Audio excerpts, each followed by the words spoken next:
good? This is Sosa, And I'm KO. and welcome to Anime Arena. Today, We got three three fights. different, three different anime fights, Yep. and the first They're not one, all anime fights. they are all anime Deathstrake's fights. not an anime. That's Deathstroke, whatever the fuck. Doesn't matter. Okay. The first one is Tanjiro versus. Zabuza. Now, Yeah. Tanjiro is a slayer from a show called Demon Slayer. So is he a Slayer or is he a Demon Slayer? He's a demon slayer. So why'd you just say Slayer at first? I feel like there's a good specific They're name all for it. called slayers. It doesn't matter. Alright. Now, not going too much into the story, his sister got turned into a demon, and he joined the Slayer Corps to not only fight demons, but to also find a way to get her back into a human, whichever way possible. And then we have Zabuza. He basically is a demon. He's a Somewhat so. swordsman from Naruto. He's a part of the 7 swordsmen of the Hidden Mist. And yeah, he's a swordsman demon pretty much. And Tanjiro is a swordsman demon slayer. So, sounds perfect. Zabuza is also one of the strongest people when he comes in the show, because he is a Jonin level assassin. He just walks around and kills people for fun or for money. Yeah. Now, let's get on with it. So, Who do you think is winning? in my opinion, I think Tanjiro wins the fight. I agree.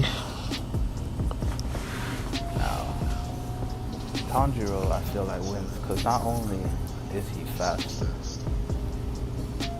he also he's more of a swordsman than Zabuza is. Zabuza just swings around his sword, and I'm not saying he's trash, but he doesn't have like the swordplay like a real swordsman. Tanjiro has that.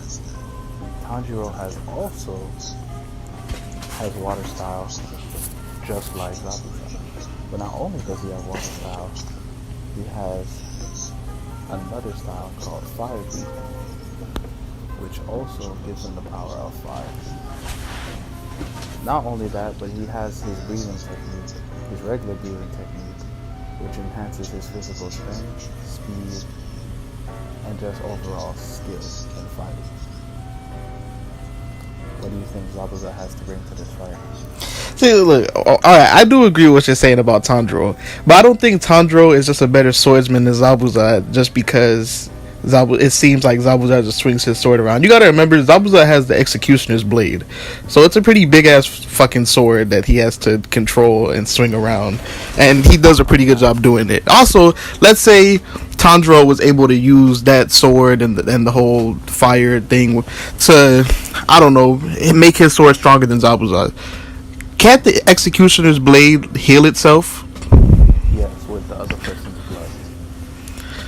Alright, so, I mean, don't get me wrong, I still think Tanjiro wins. I'm just saying, it's definitely not a scut. I think Zabuza puts up a really good fight against Tanjiro.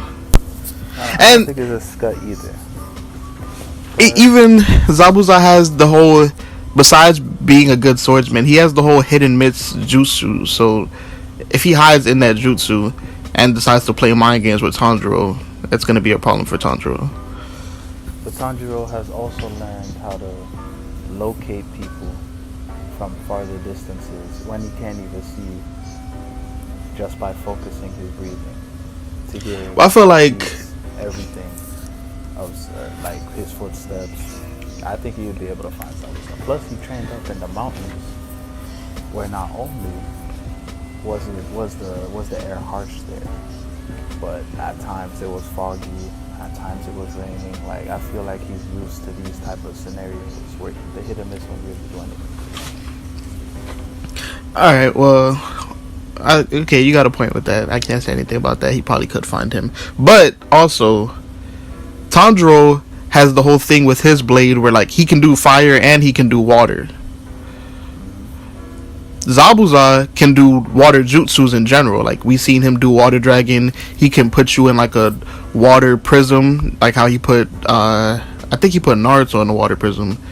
So he could do stuff like that to Tanjiro. Let's say he gets Tanjiro in the water prism. Is Tanjiro getting out of that? Is Tanjiro fucked? Like what's the case? I feel like putting him in the water prison, it would take him a little minute to get out of it. Plus, if it's a one-on-one fight, I don't think Zabuza's just keeping him in there until he, like, you know. Because when he did that, it was not just him fighting Kakashi. It was Kakashi, Naruto, Sakura, Sasuke, and the guy who builds the, like, Sakura didn't really do anything, and neither did the bridge builder. He was there in spirit, but anyway, like he was fighting more than one person, so he trapped the strongest person, which was Kakashi, and fought the rest. Wow. Oh, he trapped Kakashi. You're right. It wasn't Naruto. So I feel like if he's fighting, even if he does try and pull on Tanjiro, I feel like Tanjiro is very smart also. Not putting anything else out, but Tanjiro is smart. I feel like he would figure out how to get out of the water prison. See, but I feel like that argument. I feel like that argument kind of contradicts itself, because it's like the whole reason why Kakashi was able to get out of the water prison was because he had Sasuke and Naruto there to make Zabuza have to let go of the jutsu to deal with them and all of that stuff. Tanjiro would be fighting a one-on-one. So if he gets in that, he has nobody to help him or save him to get him out of it. Yes, but even if he didn't have, like, he wouldn't drown instantly. He would hit with his breathing, like the lightning guy in the show's breathing. He held out poison for about, I think, 30 minutes to an hour. So let's just base that off with Tanjiro, who is a better slayer and better with the breathing, and went to go do training after he fought the strongest demon, the lower 5 demons. He trained more, he got his breathing better, he got faster. I'm pretty sure his water style is about as good as Zabuza. So I feel like he would be able to break the water prison. The only thing I see a problem for is a head-on fight with Zabuza, because Zabuza is a powerful man. Like, he swings around that sword like it's a butter knife. Looks like he does it effortlessly. I don't think the water dragon is doing too much because Tanjiro also has a water dragon. Mine be not as big, but I feel like it's still as powerful. Also, yeah, I think. Oh, go ahead. I think that we both agree that Tanjiro wins this fight, so we should just leave it at that. I mean, the best thing Zabuza has would be his water prism, I guess. We both agree that Tanjiro can get out of that. He's really not doing anything to him with water dragon. Tanjiro's a better swordsman, so I think we should just move on to the next fight. And yeah, I say Tanjiro wins this, which might be my favorite one off of, I really don't know who's gonna win this. Alright. Mikasa from Attack on Titan versus Nagisa from Assassination Classroom. Now, the only reason why I say I don't know about this one is because we both agreed Mikasa has no ODM gear, correct? Yes, because if she had the ODM It'd gear, be it would be a massacre that I know. Yes.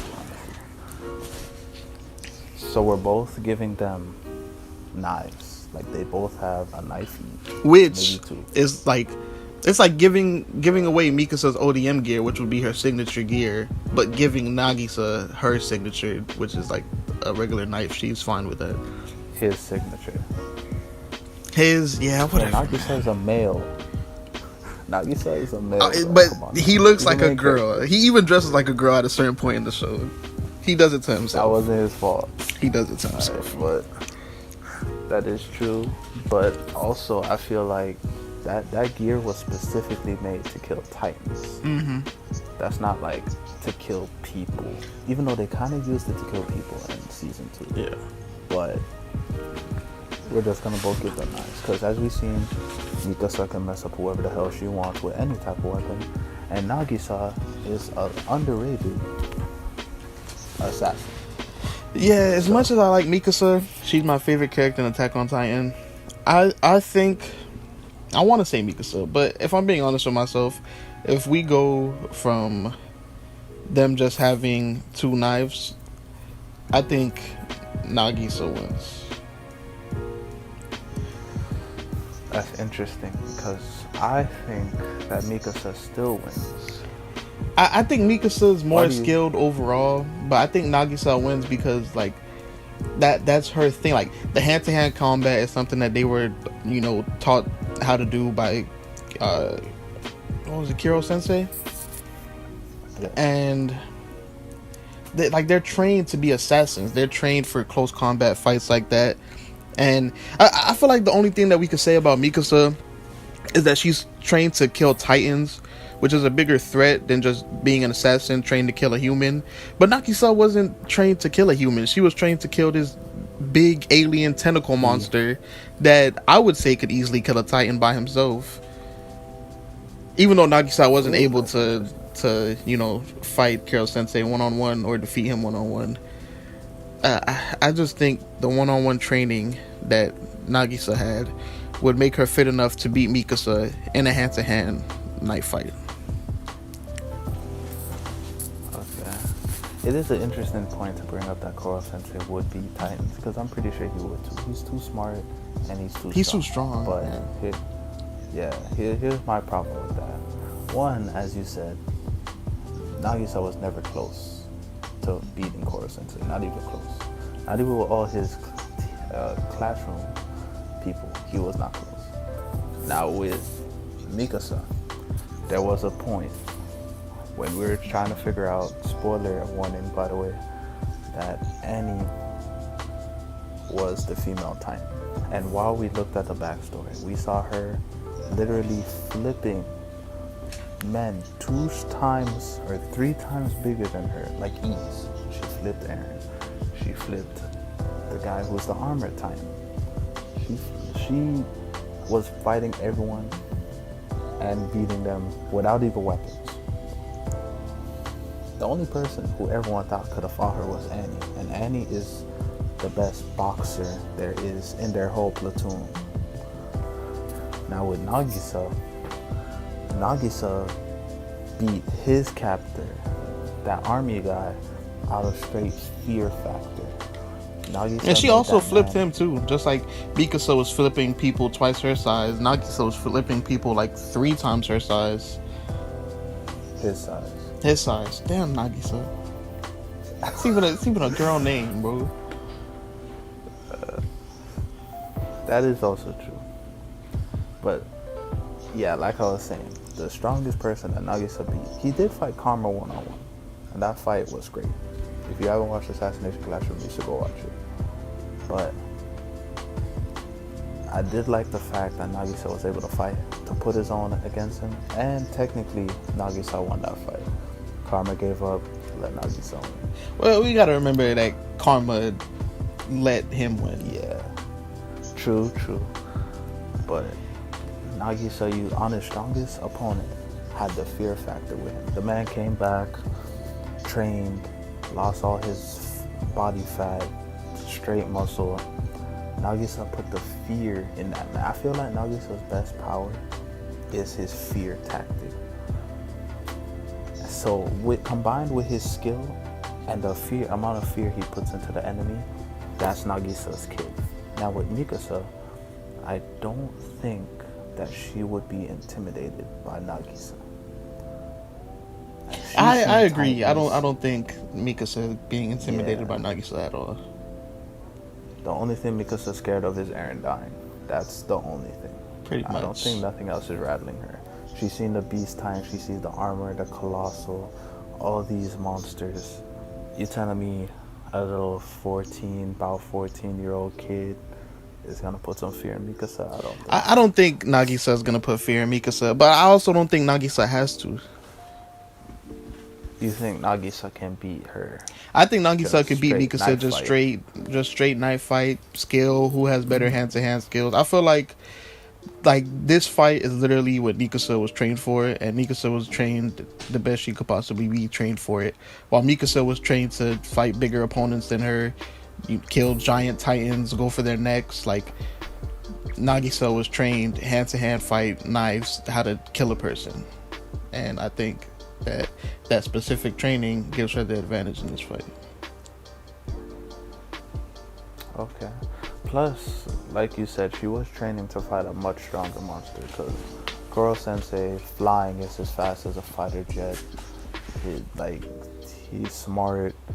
Like, a lot of these titans they fought is just big and retarded, or they're big and you could easily dodge them. Goro Sensei, if he really wanted to, would have destroyed the whole earth if he decided to. That was the whole point of beating him in the first place, because he could literally destroy the earth whenever he wants to. I don't see any of those titans even come close to that. So I guess to put on what they both trained for, I guess Nagisa gets that win, but it ain't close. I mean, it's close. It is close, and it's Nagisa coming out with only a fight lost. that Mikasa lost because of the disadvantage she had. The ODM gear, because if she had the ODM gear, if y'all watch what Hisoka did to that butler on Killua thing, like it would have been crazy. And now to the last fight. We changed it up a little bit. We have a DC versus an anime movie. This is the main event right here. The main event.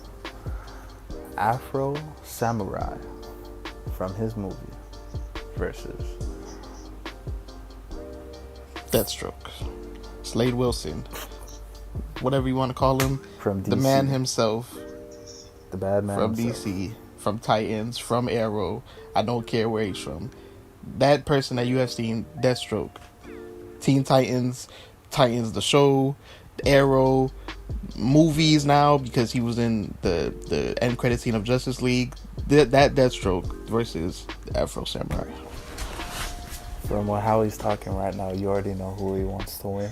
Deathstroke wins this. Anyway. Deathstroke wins this. Let's get it out of the way.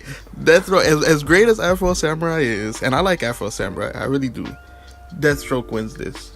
That Afro Samurai, he's a great samurai. He's great with the sword. He's another one of those swordsmen. That's all great. Deathstroke is also a great swordsman. He's also a great soldier. He knows how to use guns and other types of weapons besides just using a sword. As good as he already is with a sword, he has a healing factor. He has a healing factor. He's like a super soldier. He's like Captain America, but he'll kill you. He's what I want Captain America to be. He's what everybody should want Captain America to be.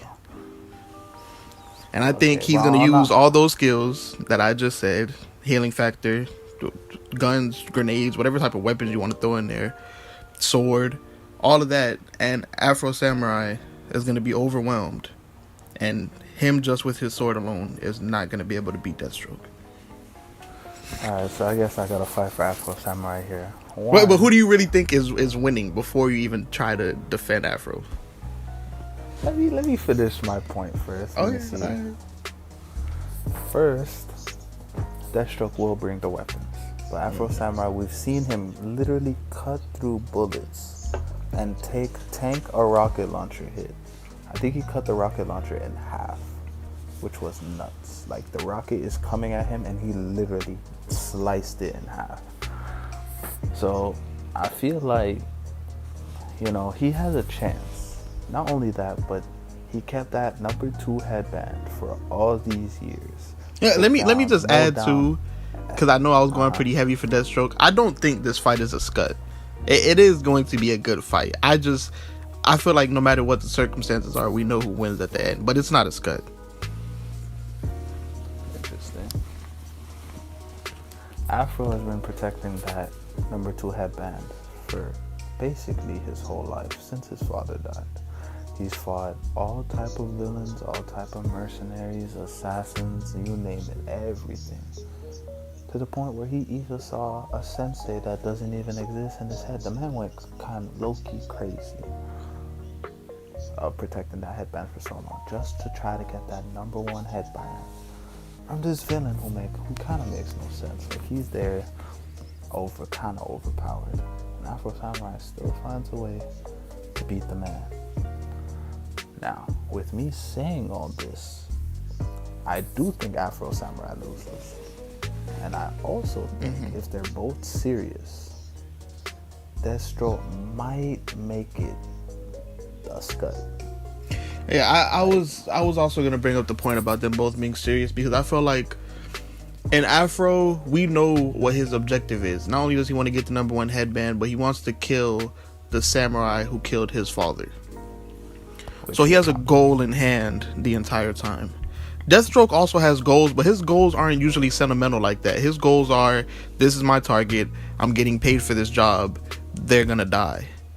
And imagine the bounty on Afro Samurai. Exactly. That too. I think Deathstroke just having Afro as a target, and Afro putting up a good fight, because I'm pretty sure Deathstroke loves a good fight, would give him enough motivation to beat Afro just off that, rather than Afro having to have some type of motivation like Deathstroke killing his father or something like that, which obviously wouldn't be the case. So he really doesn't have much motive here in this fight besides to win. I feel like Deathstroke walked out of that fight with the number 1 and number 2 headband. Number 2 headband on his wrist. Number 1 headband on his forehead. And he's like, shit, he might have the number 3 and number 4 with him. We don't know where he's been before this fight. We don't. So we could both agree, the main event winner coming out of this fight, Deathstroke. Too much in this arsenal. Too much. There it goes. It's gonna overwhelm. There goes the win for Deathstroke. Alright, well, if y'all enjoyed that, make sure to like and subscribe. And again, this is Sosa. Comment too, do all that stuff. Argue in the comments. Maybe we're wrong. Maybe we're wrong about everything we said here. Put all the hate comments that you want. If you think Afro Samurai should win, if you think maybe you think everything we said was right. Yeah. You know? Maybe you want even different fights. Maybe you want people to come back and fight. Let us know. Yeah, maybe because Deathstroke, Nagisa, and Tanjiro won their fights today, they deserve to come back and fight other people. Maybe we'll end up having a tournament bracket here of some sort. Yeah. Do we have any? So make sure you let him know about that. Sosa, do we have any sneak peeks as to what the next fight would be? Maybe 1 fight, maybe 2 fights. What do we know here? Don't want to give too much away, but can you tell us at least one person that will be involved in the next fight? Interesting. Trying to get rid of all my cards, huh? Well, the next person is also from a newer anime. Okay. That did just come out. And I think this show is on the level of Demon Slayer. But I'm not going to bring that up too much. Find out next time. Alrighty then. That's it for Anime Arena. Alright.